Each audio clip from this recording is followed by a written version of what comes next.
गौरी महादेव को खोला चैलेंज देदेले निज झील दिव्या को न पाइबा पर्यंत अन्न ग्रहण करेनि बोली शपथ कले। किंतु सेपटे जीवन को चिठी केउठी गायब हैला?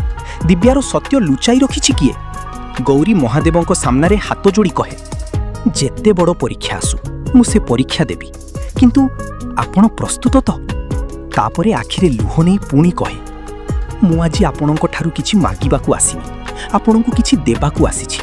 सेटा हेउछि मो प्रतिज्ञा, मो शपथ। मु आज आपणक आगुरे शपथ करुछि, से पर्यंत मु अन्न ग्रहण करिबिनी जे पर्यंत मो झियोर ठिकणा मते न मिलिछि। एबे आपण मोर नुहे, मु आपणक परीक्षा नेबी।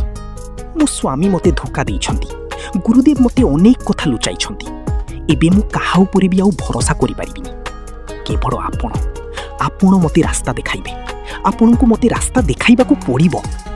एपटे गौरी को देखि लुचि ठिया होइथिबा जीवन एई कथा सुनी चमकी जाए एवं मने मने कहे, ये कौन? गौरी दीदी को एपर्यंत दिव्या बाबद रे जणा पड़िनी?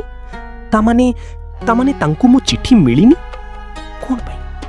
किए जाने से चिठीटा कौनसी भूल लोकों को हाथ रे न पड़िछि? मते किछि ना किछि करिबाकू पड़िबो।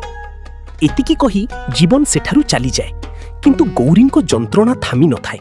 से कांदी कांदी पुणी महादेव को कहे, एबे मु देखिबी आपण केते दिन पर्यंत मते भोकिला रखुछंती, केते कष्ट देबाकू आपणकर साहस अछि मु देखिबी।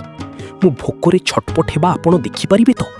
आपण देखंतु बाबा, आजिर एही दृश्य रे जणे मार वेदना, असहायता एवं निज झियो को फेरी पाइबार जिद स्पष्ट भाबरे देखिबाकू मिलिला। आपणक मतरे जीवन को चिठी किए लुचाइछि? ए केदार, बी गुरुदेव, सी अन्य किहि? कमेंट रे ए, बी किंबा सी लेखि निश्चय जणांतु। वीडियोटी को लाइक एवं एभली रोचक अपडेट पाई आम चैनल को सब्सक्राइब करने को भूलिबेनी।